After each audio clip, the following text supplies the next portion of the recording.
দিয়েছি আমরা মথি 17-14। হালেলুয়া।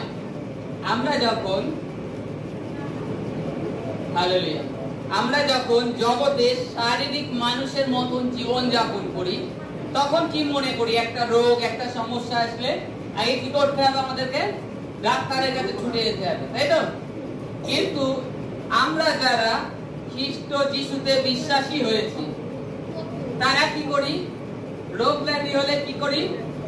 তখনই আমরা প্রার্থনা করি প্রভুর কাছে, প্রভুর চরণে আসি যে প্রভু আমার দ্বারা কি অপরাধ হয়েছে, কি পাপ হয়েছে, সেই পাপটাকে ক্ষমা করো।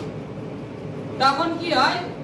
আমরা যখনই প্রভুর কাছে পাপ ক্ষমা চাই, প্রভু পাপ ক্ষমা করেন, আমাদের শরীর থেকে সেই রোগটা চলে যায়, আর আমাদেরকে আর ডাক্তারের কাছে ছুটে যাওয়ার প্রয়োজন পড়ে না। কারণ আমরা আমাদের দ্বারা একটা পাপ হয়ে গিয়েছিল, এই কারণে একটা মন্দ আত্মা আমাদের জীবনে স্থান নিয়েছিল, আর সে আমাদের শরীরে একটা রোগ উৎপন্ন করেছিল। সে আপনি বলতে পারেন সুগার হোক, থাইরয়েড হোক, হার্টের সমস্যা, কিডনির সমস্যা, এভরি সমস্যা, যত মারাত্মক রোগ সেগুলো শয়তান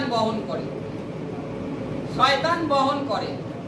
যে কোনো রোগ ব্যাধি সেটা শয়তান একটা আত্মা বহন করে আমাদের শরীরে, এক একটা সিম্পটম দেয়। তা আজকে প্রভুর বাক্যে কি বলছে? মথি 14 আমি পড়ছি, হালেলুয়া, 17-14 থেকে পড়ছি আমি, মথি 17-14 থেকে। পরে তাহারা লোকসমূহের নিকটে আসিলেন, এক ব্যক্তি তাহার কাছে আসিয়া জানু পাতিয়া কহিলেন, প্রভু আমার পুত্রের প্রতি দয়া করুন, কেননা সে মৃগী রোগগ্রস্ত এবং অত্যন্ত ক্লেশ পাইতেছে, কারণ সে বারবার আগুনে ও বারবার জলে পড়িয়া থাকে। আর আমি আপনার শিষ্যদের নিকটে তাহাকে আনিয়াছিলাম, কিন্তু তাহারা তাহাকে সুস্থ করিতে পারিলেন না। যিশু উত্তর করিয়া কহিলেন, হে অবিশ্বাসী ও বিপদগামীর বংশ, আমি কতকাল তোমাদের সঙ্গে থাকিব, কতকাল তোমাদের প্রতি সহিষ্ণু করিব? তোমরা উহাকে এখানে আমার কাছে আনো। পরে যিশু তাহাকে ধমক দিলেন, তাহাতে সেই ভূত তাহাকে ছাড়িয়া গেল, আর বালকটি সেই দণ্ড অবধি সুস্থ হইল। হালেলুয়া। যে একটা ছেলেকে নিয়ে আসা হয় প্রভু যিশুর কাছে, এখানে তার কি রোগ সেটা বর্ণনা করেছে। কি রোগ? মৃগী রোগ। আমরা জানি মৃগী রোগটা কেমন হয়, কম বেশি ভালোই। মৃগী রোগটা অ্যাকচুয়ালি দাঁত লেগে ফিট করা, যেটা অজ্ঞান হয়ে যাওয়া, জ্ঞান থাকে না তার শরীরে।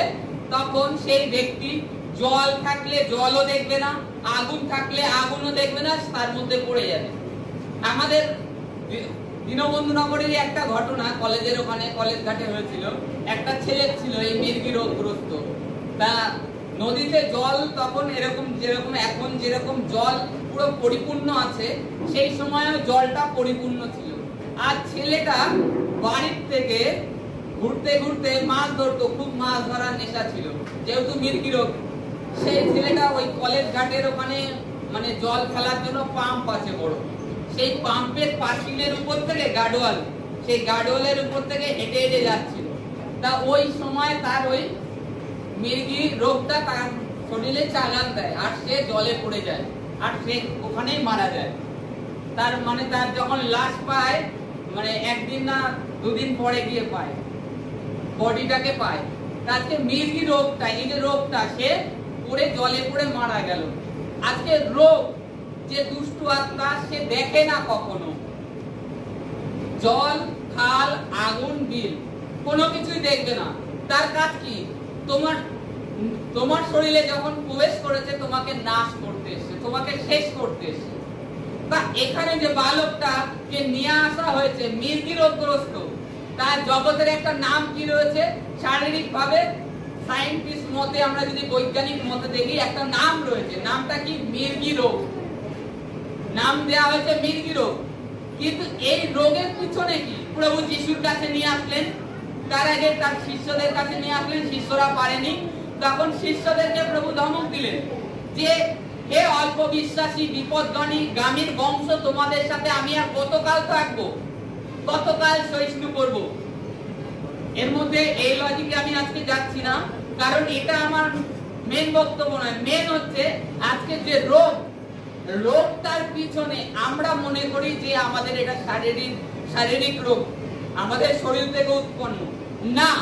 আমাদের শরীর থেকে কোনো রোগ উৎপন্ন হয় না, কারণ বাইবেলে লেখা আছে ঈশ্বর আদিতে মানুষকে যখন সৃষ্টি করেছেন তখন তাদেরকে আশীর্বাদ করেছেন, ফল ফুল বৃদ্ধি পাও, তোমরা বৃদ্ধি পাও আর পৃথিবীর সমস্ত কিছুর উপরে কর্তৃত্ব করো।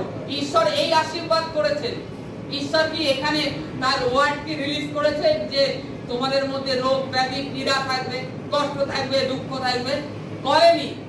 তা সত্ত্বেও আজকে আমরা ঈশ্বরকে না জানার দরুন আমাদের জীবনে অন্ধকার নেমে এসেছে, রোগ ব্যাধি অ্যাটাক করছে। কারণ কি? প্রভু যিশুর কাছে যখনই বালকটাকে নিয়ে যাওয়া হলো, প্রভু যিশু তাকে ধমক দিল। কাকে? সেই বালককে না, তার মধ্যে যে স্পিরিট আছে, যে আত্মাটা আছে, যে আত্মাটা তাকে মৃগী রোগগ্রস্ত করেছে, তাকে, সেই আত্মাকে ধমক দিল। তখন তার থেকে এখানে লেখা আছে স্পষ্ট, পরে যিশু তাহাকে ধমক দিল 18, যে সে তাহাকে ধমক দিল, তাহাতে সেই ভূত তাহাকে ছাড়িয়া গেল আর বালকটি সেই দণ্ড অবধি সুস্থ হলো। হালেলুয়া। এখানে কি বলছে? যিশু খ্রিস্ট ধমক দিল, তার থেকে কি বেরোলো? ভূত, দুষ্ট আত্মা বেরিয়ে গেল। কি বেরিয়ে গেল? ভূত বেরিয়ে গেল আর সেই দণ্ড অবধি বালকটা সুস্থ হয়ে গেল, তার মৃগী রোগ ভালো হয়ে গেল। আর আজকে আমরা অনেক ডাক্তারের পিছনে, মানে এই সমস্ত হলে অনেক টাকা ডাক্তারের পিছনে আমরা খরচা করি, না জেনে ঈশ্বরকে না জানার দরুন, ঈশ্বরকে জানি না বলে আমরা শারীরিক ভাবে আমাদের যতটা চেষ্টা থাকে, স্বাভাবিক উদাহরণস্বরূপ আমাদেরও সন্তান আছে, এবার সন্তানের কিছু হলে আমরা নিজেরা দেখতে পাবো না কষ্ট, তখন অনেক ডাক্তার কবিরাজের কাছে যাই। তা এখানে বাইবেল লেখা বলছে যদি রোগ ব্যাধি হয় অবশ্য ডাক্তারের প্রয়োজন আছে, কিন্তু আজকে যদি একটা মারাত্মক রোগ হয়, যে রোগের সম্বন্ধে তোমার কোনো আইডিয়া নেই, ক্যান্সার, লোকে যেটা বলে জগতে যে ক্যান্সার হলে আর মানুষ বাঁচে না, লোকের মুখের বাক্য, কিন্তু ঈশ্বর কি বলছে? আমি জীবন, আর আমি জীবন যখন তোমার মধ্যে আসবো। প্রভু যোহন অধ্যায় যে বলছে যে আদিতে বাক্য ছিল, বাক্য ঈশ্বরের কাছে ছিল, বাক্য ঈশ্বর, আর সেই বাক্য মাংসে মূর্তিমান হলেন, মনুষ্যের মধ্যে বাস করলেন, আর কি করলেন? অন্ধকারের মধ্যে এসে জ্যোতি দিলেন। তাদের মধ্যে সে কি দিলেন? জ্যোতি, জীবন দিলেন। আর যে কেহ তাকে গ্রহণ করলো সে কি হলো? ঈশ্বরের সন্তান, ঈশ্বরের পুত্র, ঈশ্বরের কন্যা। আর যখন আপনি ঈশ্বরের কন্যা, ঈশ্বরের সন্তান, ঈশ্বর কি চাইবেন আপনার মধ্যে কোনো অন্ধকারের জিনিস, কোনো রোগ ব্যাধি থাকুক? না, কারণ ঈশ্বর অলরেডি আপনাকে ভালোবাসে। ঈশ্বর অলরেডি আপনাকে ভালোবাসে, তাই তো তার বাক্য যোহন 3:16 বলেছে যে ঈশ্বর জগৎকে এতটাই প্রেম করেছেন যে তার একমাত্র পুত্রকে দান করেছেন, যে কেহ তাতে বিশ্বাস করবে সে নাশ হবে না, কিন্তু অনন্ত জীবন পাবে। আজকে কখন ঈশ্বর আমাদের জীবনে কাজ করবে? যখন আমরা ঈশ্বরের কাছে বিশ্বাস সহকারে আসবো যে না, এই রোগ ব্যাধি আমার নয়, প্রভু আমাকে রোগ ব্যাধি দিয়ে সৃষ্টি করেনি, প্রভু আমাকে ভালোবাসে। যখন আমি প্রভুর কাছে বিশ্বাস সহকারে আসবো, তখনই প্রভু আমাদের জীবনে যত বড়ই সমস্যা তার থেকে বের করবে। প্রভু প্রতিজ্ঞা করেছে, সে কোনো মানুষ নয়। আর বাইবেলে এটা বলছে তার ক্ষত সকল দ্বারা আমরা আরোগ্য লাভ করেছি। কি তার ক্ষত? আজকে তাকে যে ক্রুশে বিদ্ধ করা হয়েছে, ক্রুশে পেরেক মারা হয়েছে, তার আগে তার গায়ে 39 বার কোড়া আঘাত করা হয়েছে। কোড়া চাবুকের মতো হতো। আমরা সেই জিনিসটা আমাদের এই মানে সেই জিনিসটাই যে কোড়া দিয়ে মারা হতো, সেই কোড়া জিনিসটা ব্যান করে দিয়েছে ইসরায়েল সরকার। কোড়ার শাস্তি তুলে দিয়েছে। কোড়াটা কেমন বস্তি টাইপের থাকতো, যখন কোনো মানুষের পিঠে মারা হতো, তার থেকে মাংস সমেত হাড় সমেত উঠে উঠে আসতো, মেরে টান মারলে উঠে আসতো মাংস সমেত। তার বাক্যে বলে, প্রভুর বাক্যে, তার ক্ষত দ্বারা আমরা আরোগ্য লাভ করেছি। প্রভু নিষ্পাপ নিষ্কলঙ্ক, আমরা বাইবেলে দেখি যে তিনি এতটাই পবিত্র ছিলেন যে সেই রূপ তার মতন আর কেউ এই পৃথিবীতে হয়নি। তার জন্য তাকে পরমপিতা পরমেশ্বর মৃত থেকে আবার জীবিত করেছে, বাইবেলে স্পষ্ট লেখা আছে। আর তিনি 40 দিন এই পৃথিবীতে ছিলেন। তা আজকে সেই ঈশ্বরের প্রতি যদি আমরা বিশ্বাস করি, তাহলে ঈশ্বর কি আমাদেরকে যে কোনো রোগ আজকে আমাদের শরীরে আছে সেই রোগটা কি থাকতে দেবেন না? দেবেন না। আর কি বলছে এখানে, ভূত তার থেকে বেরিয়ে গেল, সেই রোগ থেকে সুস্থ হলো।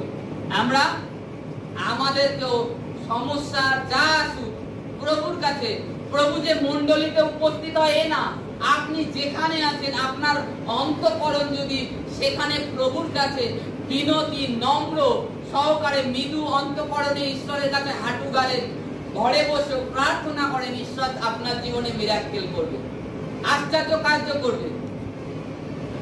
আর মণ্ডলী আলাদা, মণ্ডলীটা অনেক উপরের স্থান। মণ্ডলী আমরা কেন জড়ো হই? এখানে ঈশ্বরের ব্লেসিং আলাদা। এখানে এসে আমরা চার্জ হই, চার্জ ঈশ্বরের বাক্য থেকে আরো চার্জে, আমাদের যেরকম মোবাইলে চার্জের প্রয়োজন হয়, মণ্ডলীতে আসলে আমাদের আত্মার চার্জিং হয়, আমাদের যে আত্মার খিদে সেটা পূর্ণ হয়, খিদেটা। এর জন্য মণ্ডলীতে যুক্ত থাকা, মণ্ডলীতে থাকা প্রয়োজন। আজকে এই যে মির্গি রোগগ্রস্ত ব্যক্তি তার পুত্রকে নিয়ে অনেক জায়গায় গিয়েছে, তারপরে তার শিষ্যদের কাছেও নিয়ে এসেছে প্রভু যিশুর। তার শিষ্যরা কেন পারেনি? তাদের অবিশ্বাস ছিল, তারা বিশ্বাস করতে পারছিল না যে এটা তাদের দ্বারা সম্ভব। কিন্তু প্রভু তাকে ধমক দিলেন, তার থেকে একটা ভূত বেরিয়ে গেল। তার মানে এটা কি, আপনাদের যত রোগ আপনাদের পিছনে আছে, আপনাদের শরীরে, আপনাদের পরিবারে, তার পিছনে একটা আত্মা আছে, তার পিছনে একটা আত্মা আছে। আর সেই আত্মা আপনাদেরকে রোগ সৃষ্টি করে। আর ঈশ্বর যেদিনকে আপনার চোখ খুলে দেবে, সেদিনকে আপনি দেখতে পাবেন সেই আত্মা। আমি তার রিয়েল প্রমাণ। কারণ আপনারা আমার কোনো ক্ষতি করেননি, কিংবা আমাকে কেউ অর্থও দেয় না যে আপনি আপনাদের কাছে আমি মিথ্যে বলবো। আজ থেকে 5-7 বছর আগে আমি দুষ্টু আত্মার চোট খেয়েছিলাম আমার হাঁটুতে। তখন পবিত্র আত্মায় পুরো পরিপূর্ণ, পবিত্র আত্মায় এতটাই প্রার্থনায় থাকতাম আমি, মানে উঠতে বসতে আমার মুখে খালি ঈশ্বর যিশু যিশু থাকতো, হালেলুয়া ধন্যবাদ প্রভু যিশু সব সময় থাকতো। তা এরকম খেয়ে দিয়ে শুয়েছি, নরমাল সাধারণ মানুষ আমি। শুয়ে আমরা 4 জন না 5 জন এক ঘরে কাজ করছিলাম বারাসাতে একটা পড়া ফ্ল্যাটে। অনেকদিন যাবত সেই ফ্ল্যাটটা বিক্রি হয় না, তা যাও সেই ফ্ল্যাটে একজন আমাদের বনগাড়ি একজন কিনেছিল প্রথম উপরে। সেই ফ্ল্যাটটা অনেকদিন পড়েছিল। তা সেই ফ্ল্যাটটার মধ্যে রাত্রেবেলায় যখন আমি ওইখানে প্রথম দিন গিয়ে প্রার্থনা করলাম সন্ধ্যের সময়, প্রার্থনা করে টোরে খাওয়া দাওয়া করে রান্না বান্না করে খাওয়া দাওয়া করে রাত্রেবেলায় যখন আমি ঘুমাই, তখন শুতে গেলে সঠিক হালকা আমার ঝিম আসছে, হালকা ঝিম মতন এসছে। তা পুরো এইভাবে যে খাওয়া মারলে 5টা আঙুলের ইয়ে পড়ে, সেই ইয়ে পুরো আমার এই হাঁটুতে খাওয়া পড়লো। আমি পাশে আমার যে আরো আমার দাদা ছিল, আরো আর একজন ছিল, আমি বলছি আমাকে কি, আমার একটা ভাই ছিল চেনাশোনা কার্তিক বলে, আমি বলছি কার্তিক তুই কি আমাকে চড় মারলি? বলছে দাদা তোমাকে আমি কেন খাওয়া চড় মারবো? আমাকে বলছে কেন মারবো? তখন আমি বুঝলাম যে প্রথম কথা হচ্ছে এখানে যে আমি এসছি, এসে এই ঘরে, এটা বন্ধ ঘর, অনেকদিন এখানে কেউ কিছু আসা যাওয়া করে না, এখানে দুষ্ট আত্মার একটা বাসস্থান ছিল। আমি প্রার্থনা করেছি, তাদের অসহ্য, তাদের যন্ত্রণা হচ্ছে, তারা থাকতে পারছে না। এই কারণে সে আমার প্রতি একটা আঘাত করে বেরিয়ে গেল। কালকে, এটা কালকের ঘটনা, আজকে না, কালকে আমি যখন রাস্তার থেকে আসছি, সাইকেল নিয়ে কাজের থেকে আসছি, আস্তে আস্তে ঝম করে এখান থেকে ফস করে একটা কি চলে গেল, পুরো মানে একজন যাওয়া, এরকম কানের পাশ থেকে যাওয়া, সেইটা যে একটা পাখি গেলে যেরকম ফস করে একটা আওয়াজ হয়, সন্ধ্যের সময় ফস করে একটা কি চলে গেল। আমি তখন বুঝতে পারলাম যে ওই যে যেখান থেকে আমি আসছিলাম ওই সোজা ও আসছিল, ওই কারণে ওর অসুবিধা হয়ে গেছে, ফস করে চলে গেছে। তারপরে রাত্রেবেলায় সে আমার ছেলে সকালবেলায় ঘুমের থেকে উঠে বলছে, বাবা তুমি যেখানে প্রার্থনা করো ওখানে আমি একটা কালো কালো কি যেন বসে, ঠিক একটা মানুষের মতন বসে থাকতে দেখলাম, কালো ছায়া। সকালবেলায় উঠে আমাকে বলছে, এতে মন ভাতা কি করে, আপনাকে প্রথম কার্য আপনার শরীরে আপনি যদি প্রার্থনা করেন আপনাকে প্রচন্ড পরিমাণে নিদ্রা দেবে, বলবে ঘুমা, আলিশা আপনার শরীরে সৃষ্টি করবে, যাতে আপনি সেই রোগ ব্যাধিতে আরো জর্জরিত হয়ে যান। প্রভু প্রার্থনার থেকে দূরে থাকুন। আজকে যে কোনো রোগের পিছনে স্পিরিট, আত্মা আছে, আর সেই আত্মা আপনাদের জীবনে এই সমস্ত কিছু করছে। এবার এর উপায় কি? আত্মার সম্বন্ধে জানলাম, এর তো উপায় তো ঈশ্বর আমাদেরকে দিয়েছে না। এর উপায় আপনাকে ঈশ্বর অধিকার দিয়েছে, আপনাকে অধিকার দিয়েছে, আপনাকে অস্ত্র দিয়েছে। কি অস্ত্র? ঈশ্বরের বাক্য। আর সব থেকে বড় অস্ত্র আপনার ভিতরেই আছে বসে, আপনার ভিতরেই সে, তিনি বসে রয়েছেন। আপনি সারা জগৎ খুঁজে বেড়াবেন যে ঈশ্বরের সন্ধান, ভগবানের সন্ধান করবেন, পাবেন না কোথাও। ঈশ্বর আপনার মধ্যে আছে, আপনি তাকে ডাকুন। আর আপনার মধ্যে এবার অস্ত্র কি? ঈশ্বরের বাক্য। ঈশ্বর, বাইবেলে লেখা আছে, ঈশ্বর প্রভু আমাদেরকে অধিকার দিয়েছে। কি অধিকার? দুষ্ট আত্মার উপরে। লুকের 10:19 পদে লেখা আছে যে আমি তোমাদেরকে সাপ, বিচ্ছু আর দুষ্টর সমস্ত শক্তির উপরে তোমাকে অধিকার দিচ্ছি। আজকে আমরা শুনেছি আগেকার দিনে বান মারতো, বান, জানেন তো? বান মারাটা এখনো আছে, কিছু কিছু গ্রামে বান মারা চালু। ওই বানও যদি আপনাকে মারে, আপনার এক ফোঁটা, আপনি যদি ঈশ্বরে দাঁড়িয়ে থাকেন, আপনার একটা চুল খসাতে পারবে না, একটা চুল, সেই চুলটা আপনার মাথা থেকে পড়তে পারবে না। কারণ আপনার মধ্যে যে বিরাজমান করে তিনি সর্বশক্তিমান, তিনি পবিত্র পরমেশ্বর, তিনি আপনার মধ্যে বসবাস করতে এসেছেন। আজকে ঈশ্বর আপনাকে আশীষ করেছে, ব্লেস করেছে, আর আপনারা নিরাশ, হতাশ, উদাসায় জীবন যাপন করছেন। আপনারা খালি ভাবছেন প্রভু এসে আমাদের জীবনে অদ্ভুত কার্য করে দেবে, প্রভু এসে চমৎকার করে দেবে। প্রভু কখন করবে? যখন আপনারা শিশু থাকেন তখন আপনাদের জীবনে কাজ করবেন। আর যখন আপনারা খ্রিস্টতে যখন বড় হন তখন আপনাদেরকে ঈশ্বর অস্ত্র দিয়েছে, ঈশ্বর তার বাক্য দিয়েছে। বাক্যটাকে ব্যবহার করুন। প্রত্যেকটা রোগের জন্য ঈশ্বর বাক্য দিয়েছে পবিত্র শাস্ত্র বাইবেলে। প্রত্যেকটা রোগের জন্য ঈশ্বর বাক্য দিয়েছে। আমরা বিশ্বাসী হয়ে আজকে ঈশ্বরের বাক্যকে ডিক্লেয়ার করি না।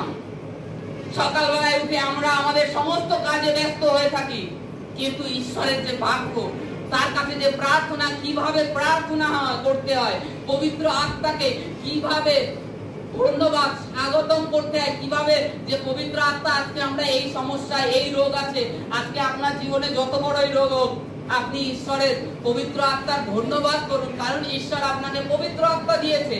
ধন্যবাদ করুন, বলুন, পবিত্র আত্মা তুমি আমার শরীরকে, আপনার হার্টের সমস্যা আছে, আপনার কিডনির সমস্যা আছে, আপনার ক্যান্সারের সমস্যা আছে, আপনি আপনার সেই স্থানে টিউমারের সমস্যা আছে, আপনি হাত রাখুন, হাত রেখে বলুন, পবিত্র আত্মা এই দিন তোমার হাতে দিচ্ছি, আমার এই শরীরকে তুমি তোমার নিয়ন্ত্রণে চালাও।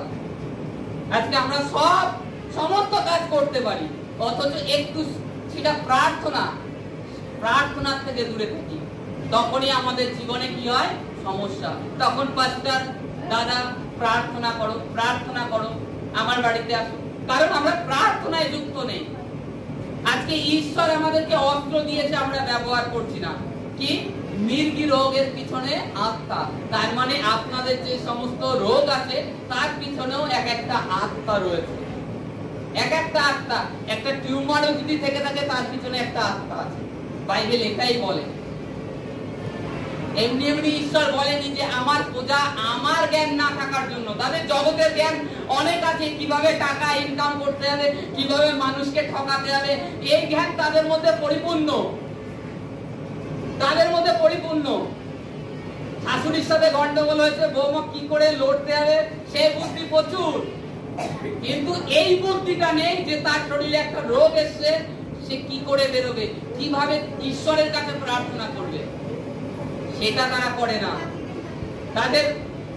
তারা কি করে, সব সময় মন্দ আত্মার আওয়াজটাকে শোনে, সেই আওয়াজটাকে শুনে সেইটার পরে ধ্যান লাগায়, ভিতর থেকে বলে তোকে গালাগালি দিয়েছে তুই দে, ও গালাগালি দেওয়া শুরু করে দেয়, ভিতর থেকে বেয়ে গেছে। কারণ আদৌ কার আওয়াজ? পবিত্র আত্মা কি তোমার থেকে এই জিনিসটা চায় না? এটা বুঝতে হবে যে পবিত্র আত্মা আমাকে কি চায়, কি বলতে যাচ্ছে। আজকে আমার অপোজিট ব্যক্তি আমাকে গালাগালি দিচ্ছে, তাহলে আমি যদি গালাগালি দিই, আমি যদি ঈশ্বরের সন্তান হই, আমার মধ্যে ঈশ্বরের কি থাকলো? যিশুর কোন গুণ থাকলো? আবার বলছি পবিত্র আত্মা তুমি আমাদের মধ্যে আছো, আমাদের মধ্যে আসো, আমাদের মধ্যে বাস করো। পবিত্র আত্মা আপনি এত ময়লা নোংরা ওয়ার্ড ব্যবহার করছেন, আপনার মধ্যে ওইভাবে থাকবে? আপনি নিজেকে যখনই ধুয়ে পরিষ্কার করবেন তখন পবিত্র আত্মা এসে বসবে। এবার ধীরে ধীরে কম বেশি যেটুকুনি থাকে সেটা ধীরে ধীরে পবিত্র আত্মা আস্তে আস্তে শ্রাপ পরিষ্কার করে দেয়। তা আজকে সব থেকে বড় জিনিস যে যত বড় রোগ হোক ব্যাধি হোক, আজকে ধীরে ধীরে ঈশ্বরের প্রাঙ্গণে এসে ঈশ্বর আপনার ওই মৃত শরীরকে, মৃত অঙ্গকে উঠাবে। আর এটাই জানতে হবে যে সমস্ত রোগের পিছনে আত্মা থাকে। আর আত্মা কি প্রয়োজন? তাকে বাক্য, ঈশ্বরের বাক্য। সকালবেলায় উঠে যে সমস্যাই হোক আপনি হাত রাখুন, প্রভু ধন্যবাদ করে পবিত্র আত্মা তুমি আমার সঙ্গে রয়েছো বলে প্রার্থনা করুন প্রত্যেক বিশ্বাসী। আর বলুন আমার যে সমস্যা হচ্ছে যে কোনো অংশে, যে কোনো অঙ্গে, যে কোনো জায়গায়, আপনি সেটাকে পবিত্র আত্মার হাতে সমর্পণ করুন। তখন দেখবেন পবিত্র আত্মা আপনাকে নিয়ন্ত্রণ নিয়ে চালাবে, আপনার সমস্ত রোগ ব্যাধি ধীরে ধীরে সুস্থ হয়ে চলে যাবে। হয়তো যার যেরকম বিশ্বাস তার সেই রূপ অনুসরণে কার্য করে। আমার যেরকম বিশ্বাস, মানে উদাহরণস্বরূপ আমার যেরকম বিশ্বাস মনে করুন 1 মণ, কারণ বিশ্বাস কি 10 কিলো। উদাহরণস্বরূপ আমার মধ্যে আমার বিশ্বাস প্রভুর প্রতি 1 মণ আছে কি 1 কুইন্টাল আছে। অনেকের মধ্যে বিশ্বাস কি 10 কিলো, কারোর মধ্যে 5 কিলো। যার যেরকম বিশ্বাস তার সেই অনুরূপে কাজ হবে। তা আজকে যে যেরকম বিশ্বাস করবে পবিত্র আত্মা তার জীবনে সেরকম কার্য করবে। আজকে আপনারা যদি বিশ্বাস সহকারে বলেন যে প্রভু আজকে আমি পবিত্র আত্মা মণ্ডলীতে যাব, আজকে আমার শরীরে যত বড় রোগ ব্যাধি আছে সেই সমস্ত থেকে আমার এই শরীরকে উঠিয়েছো, আমি বিশ্বাস করি। যেরকম বিশ্বাস করবেন সেরকম। আমরা যদি দেখি 12 বছর যে রক্তস্রাব গ্রস্ত স্ত্রীটা ছিল, সে যখন এসেছিল সে কি বিশ্বাস নিয়ে এসেছিল? প্রভু যিশুর জাস্ট পিছন থেকে এসে কাপড়টাকে স্পর্শ করবে আর সে সুস্থ হয়ে যাবে। আর তার জীবনে সেইটাই হয়েছিল, কারণ তার মধ্যে সেইরূপ বিশ্বাস নিয়ে এসেছিল।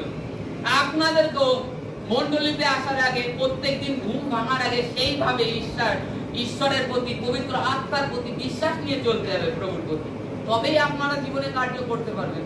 আপনারা ভাবেন খালি কি বলেন তো, অনেকে ভেবে থাকে পবিত্র আত্মা খালি শারীরিক ভাবে সুস্থতা করে, অনেকে ভেবে থাকে পবিত্র আত্মা হয়তো আমাদের আর্থিক দিক থেকে সাহায্য করে না।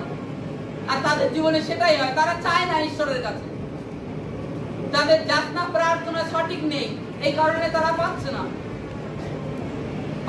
আজকে ঈশ্বরের কাছে যেতে হবে সমস্ত বিষয়। আর এটা জানতে হবে যত বড় রোগ ব্যাধি যাই হোক তার পিছনে আত্মা থাকে। আর এই আত্মা জন্য ঈশ্বর অধিকার দিয়েছে, অস্ত্র দিয়েছে তার উপরে ব্যবহার করার জন্য। তবে ঈশ্বর আমাদের জীবনে আরো আশ্চর্য কাজ করবে, আর আপনাকে সকলের সাক্ষাতে একটা জীবন্ত সাক্ষী হিসাবে দাঁড় করিয়ে দেবে। Hallelujah, hallelujah.